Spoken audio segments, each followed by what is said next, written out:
You are listening to The Dish on Health IT, brought to you by Point of Care Partners, a leading health IT consultancy. Each episode will feature a rotating panel of senior consultants and guests who will talk about trends and innovations in health IT, while also highlighting how organizations can leverage these advances to solve their business problems. Today's episode is part one of a two-part series about the role of health information exchanges and health information networks in the healthcare ecosystem, with a particular focus on public health. Our panelists, senior health information technology consultants Gary Austin, Ken Kleinberg, and Jocelyn Keegan, speak with guest Tim Pletcher, the Executive Director of the Michigan Health Information Network. I hope you enjoyed today's podcast and that you'll share your topic ideas with us by emailing us at podcast@pocp.com. Good day, everybody, and welcome to the ongoing adventures of The Dish on Health IT. This episode is part one of a two-part conversation around the roles of health information exchanges in a post-COVID world. I'm your host, Gary Austin, affectionately known as Lumpy, coming to you from the western ghost town of Las Vegas. We at Point of Care Partners are health IT consultants with 100 plus associates in over 35 states. We work across all stakeholder groups, payers, healthcare delivery, pharma, health IT vendors, and government agencies. And we're viewed as an independent, trusted party, the Switzerland of consultancy. With me on The Dish on Health IT are my two co-hosts, the lovely and talented Jocelyn Keegan from Boston and the talented Ken Kleinberg from upstate New York. How about a quick hello and opening comments about our topic of the day from Jocelyn and then Ken. Josh? Hey, Gary. Hi, folks. Excited to be here today. From my seat in provider and payer communications, we're seeing really this confluence of emerging, more flexible standards, impending and increasing regulation on interoperability on providers and payers, and combined with the pandemic of COVID, that it's really driving home the realities of the role of integrators in the market. I'll defer to Ken to give us a deeper dive here to talk about the current landscape and the different types of players in HIEs. Yeah, thanks. Ken Kleinberg here. Over the last few years, many of the providers in the area have joined health information exchanges, although we live in an area that is at the intersection of battling health systems from south of us and from north of us. And so there's always a challenge when you're really trying to get information flow across those two systems. So looking forward to our discussion today. Great, excellent. In addition to my co-hosts on The Dish on Health IT, we have as our guest coming from Upper Lower Michigan, as I'm sure erroneously referred to it, Dr. Tim Pletcher, who serves in the dual role of Executive Director of the Michigan Health Information Network and the President and Chief Executive Officer of the MiHIN technology subsidiary, Velatura. Tim, could you introduce yourself and provide a bit of background for context? Sure. Thank you very much, Gary. And Ken and Jocelyn, it's good to see you guys. I'm the founding executive director for the Michigan Health Information Network way back in 2011. And we've had the good fortune to be successful and persist and grow throughout the last decade or so. And my background is in IT. I'm a super geek at all levels. My doctorate's in health administration, health policy, and I also adjunct teach at the University of Michigan Medical School. And I've made mistakes upon mistakes over the years of emerging technology. I've been proud to have the title at one point of Director of Special Projects for a major academic medical center. I did a tour of duty in DC for integrating multiple organizations in the World Health and CDC and sort of data sharing at that level. So I've been around and made lots of mistakes and have been able to create an organization here that's got about 200 people in it now, and spun off some subsidiaries that are doing good work across the country. And, key to our success early on was Point of Care Partners. Your leader helped us tremendously get launched with some work that was happening here in Michigan, and we continue to rely on that expertise. So thrilled to be here. Thank you. Very, very good.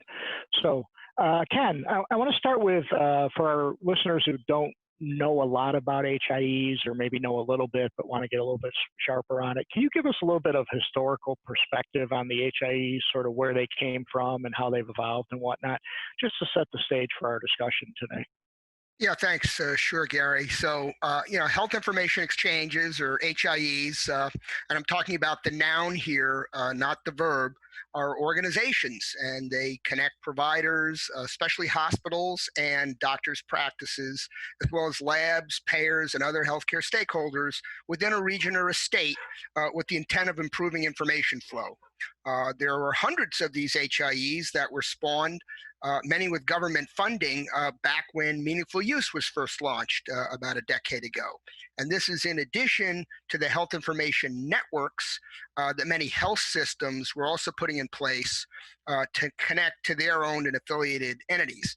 Now, for the regional and the state HIEs, as the government funding was spent, as various business models played out, especially regarding their success in getting stakeholders to join, traction, or to contribute dollars, we've seen consolidation down to perhaps 100 significant HIEs now. That would be about one or a few in each state, with some states more successful than others. Some HIEs have been more comprehensive in what they offer in terms of data services and exchange versus others. For example, some might store data and others are just moving it around. And some may offer, let's say, analytic services, portal access for the patients, and so on. And then some didn't do much more than just direct messaging, for example. Some are just a handful of people or a dozen people. Some are more than 100. You heard Ken mention that they're 200. I do think that might be one of the biggest, if not the biggest. And they vary in which standards they support and which platforms they're built upon. Now, over the last few years, a trade association was formed called SHIEC, the Strategic Health Information Exchange Collaborative, to help health information exchanges with their common goals. And not surprisingly, there were dozens of vendors that joined SHIEC to try to sell their services to HIEs. Now, and setting up today's discussion, today with the finalization of the ONC and the CMS final rules on information blocking and the rise of this FHIR standard, the future of HIEs is frankly uncertain, although there's some that are definitely gaining momentum. In fact, some of these health information exchangers are likely looking to take on a larger role within the government's latest major effort to advance a nationwide health information network. You may have heard it called TEFCA, the Trusted Exchange Framework and Common Agreement. And organizations like the Commonwealth Health Alliance, the eHealth Exchange, they've made some progress in national connectivity, but we still have a really long way to go. And I hope we have time to discuss this later in the podcast. Yeah, very good. Great overview, Ken. Appreciate it. So, Tim, having lived in the trenches for many a year now, anything you want to add in terms of kind of framing up HIEs and the historical bent of them? Yeah, just a couple items. I probably should deal. So our total number of FTEs is spread across 3 companies: Velatura Public Benefit Corporation, which does work in multiple states; the Interoperability Institute, which is an R&D organization; and and MiHIN. We collectively refer to them as the MiHIN Group, and we do have an integrated process, but multiple people in each of those areas. And those 3 threads are pretty relevant, I think, in the conversation that Ken just went through, because one, Ken brought up the idea of market consolidation. We created Velatura specifically to respond and be aware of what's happening nationally, so we could operate at a national level. We created the Interoperability Institute for our interns. We have about 80 apprentices / interns in HIT. Not counted in that number, and they're sort of next generation workforce in this space, and so there's a lot of R&D work in the FHIR and advancing the standards and making that stuff real. That is different than the day-to-day business of delivering information. But I would say overall, the role of community-based HIEs has suffered from the tragedy of the commons kind of situation. Everybody needs it. It's not actually anybody's specific space to take care of. But the better it is, the better society as a whole is.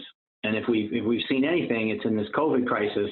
Folks have gone, wow, it's really great, we've got this. Or, gee, we're missing this and it's really hurting us. And so I think, it's a classic example of, do you want parks and recreation areas and sidewalks and good roads and bridges and stuff? And you don't want to pay for them a lot of times, but when you have them, gee, it sure makes a difference. And I think that's one of the big lessons I think folks are seeing.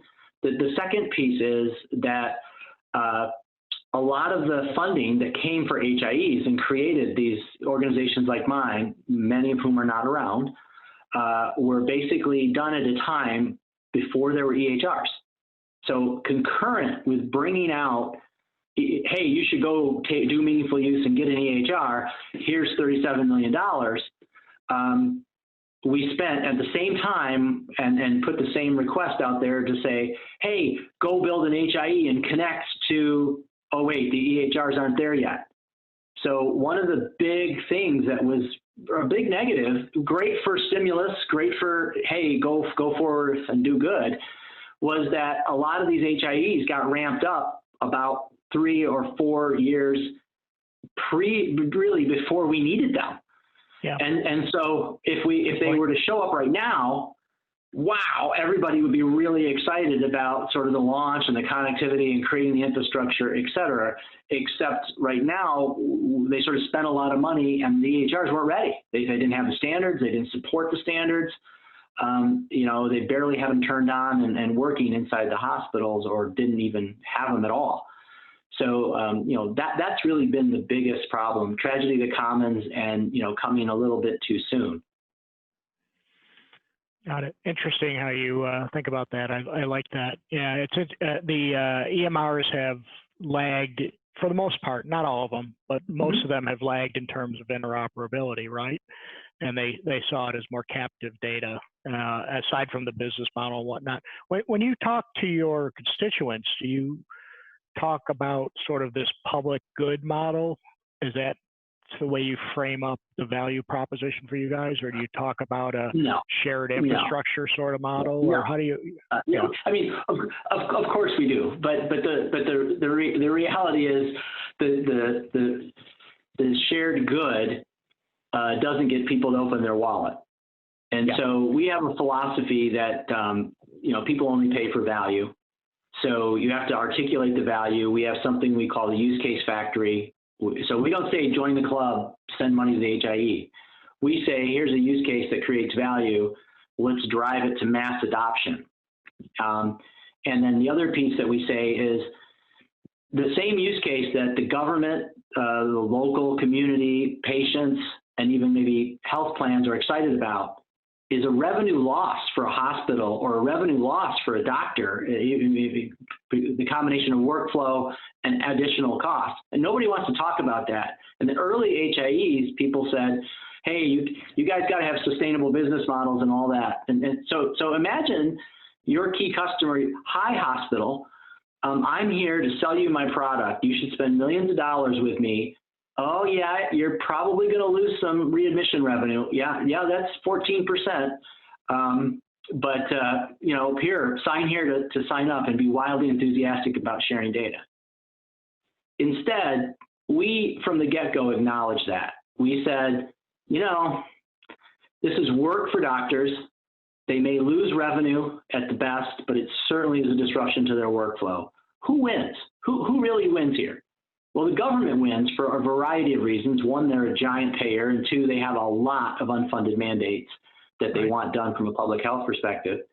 And then health plans win, because if you make this stuff work, it actually makes a difference. And so what we did is we went to the insurance companies and said, you guys, if you put a bunch of money that you're already giving to doctors for population health and the movement to value-based care, if you take some portion of that money, specifically 15%, and you tie it to provider participation in these use cases, essentially the provider community gets paid for participating in the data sharing. Then you can also do conformance reporting, which basically means they aren't just sending you their garbage data. They actually have to get to a certain quality of usability for that data before they get the checks. And then we are like teachers. We want everybody to get an A.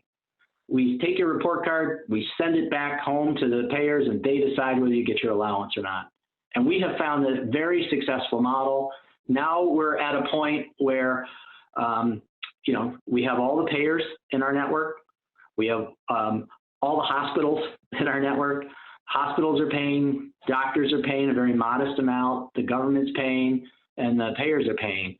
And so it gives us a very sustainable model where on day one, you couldn't do that, but 10 years down the road, you have part of the infrastructure and people understand the value, and we just do more and more use cases. Excellent. Yeah, and you've been fortunate in that you have, not only some good payers there, but some very progressive health systems, right? Henry Ford and U of M and whatnot that, can help drive some of this forward. Yeah. So very, very good. Interesting. So these HIEs, they're pretty complex entities, okay, by nature. They're complex from a data privacy and technology standpoint and governance and financial sustainability. Some of these HIEs are doing well in the sense of very good financial sustainability. Other ones are struggle. It's every year is tough to re-up and always scrambling for funding and things like that. What, in your mind, what sort of differentiates between the two in terms of financially sustainable HIEs versus living paycheck to paycheck HIEs? Well, I think there's a set of false expectations. I mentioned them earlier of, how's the value accumulate, right? Sending your ADTs out from admit, discharge, and transfer out from a hospital doesn't seem that valuable to the hospital doing the sending. So if you're charging the hospital to do that, then suddenly that doesn't quite make sense. But if you're charging a hospital to deliver their lab results so they get more revenue for their lab, that's a long-standing business model. And so we've seen a couple of things that I think have really hurt a lot of HIEs. One, their board was made up of providers, and they had an emotional reaction to both the government and payers. Our perspective from day one is we're all going to sit around the table. We're going to talk about the elephant in the room about some of these things, and we'll create those things that create value for the people who've got money, and the people who have the most money are the payers and the government, and followed by the hospitals, and the people with no money, no margin are the doctors, and we rely heavily on them, so we should reduce their burden. What I've seen is folks who've taken that perspective and been very inclusive and worked on the relationships. We're not about creating a pile of data. We're really trying to transform healthcare. And once you get to be viewed as the partner to facilitate that, that's what they're paying for, as opposed to just sort of data flows. You have to execute, and a lot of HIEs failed to execute. A lot were dependent on HIE vendors that Ken mentioned, and those vendors didn't execute. But really, it's sort of sustained relationships, execution, and really kind of following the money for who's getting the value all the way along the chain. Interesting. Jocelyn, you want to poke at that a little bit? I love that perspective that Tim has given us here, because I think that it's just got this resonance with the real world, right? Which is we're solving real problems that exist between these partners. We're having all the hard conversations and talking about all the elephants. And that allows you to get to the thing that's going to provide value to everybody that's involved.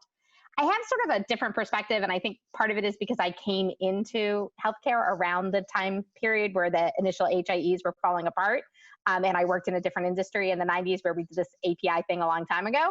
And so when I look at it, and just as a side note, I'm thrilled from a Da Vinci perspective that Tim and his group joined as one of our deployment partners last year, because we really see these really high functioning HIEs as one of the things that's going to be able to help us get fire out in the implementation guides we've built out at scale across the industry.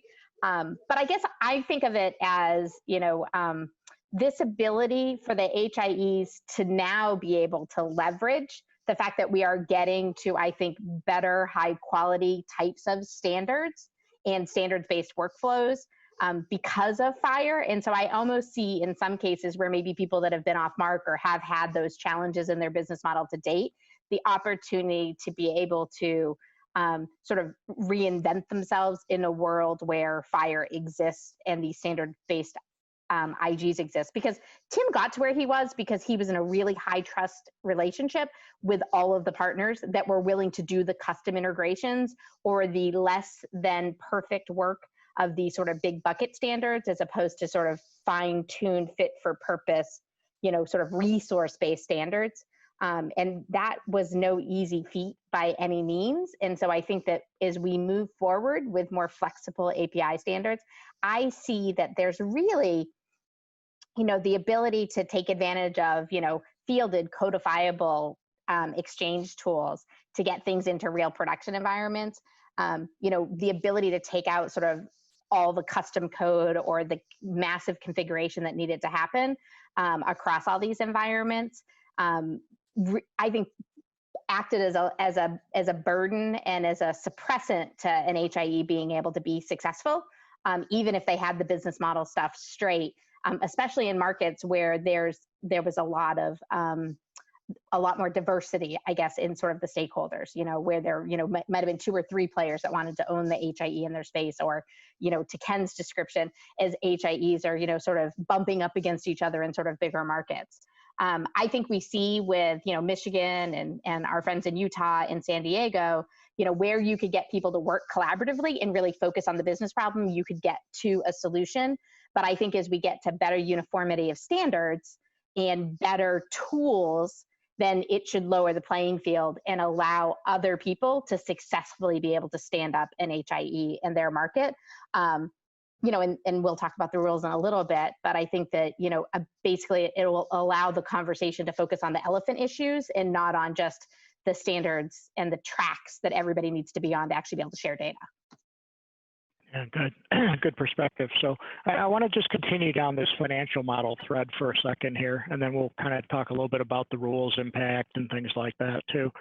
So, thinking that this financial model is probably going to evolve post-COVID, right? Yeah, I think HIEs in general have shown their worth as a public good, right? They've done some outstanding things in a very short period of time around COVID, trying to, be that registries, be that, onboarding lots of other entities really rapidly, right?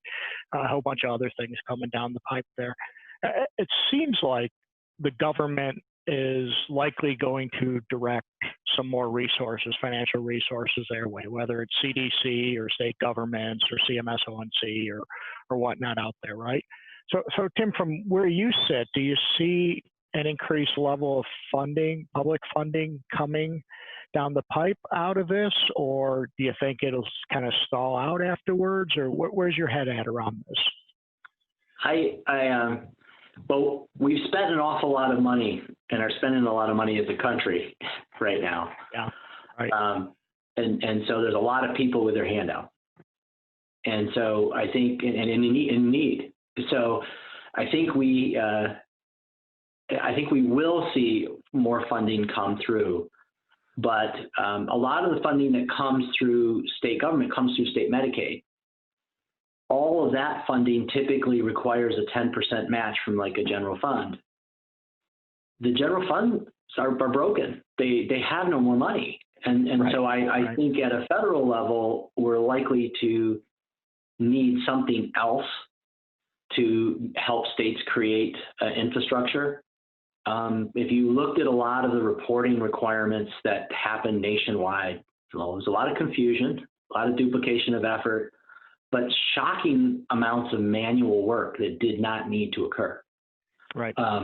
Shocking, So I think that there's an opportunity, especially as we go into the fall, to put some things in place that maybe really look toward automation.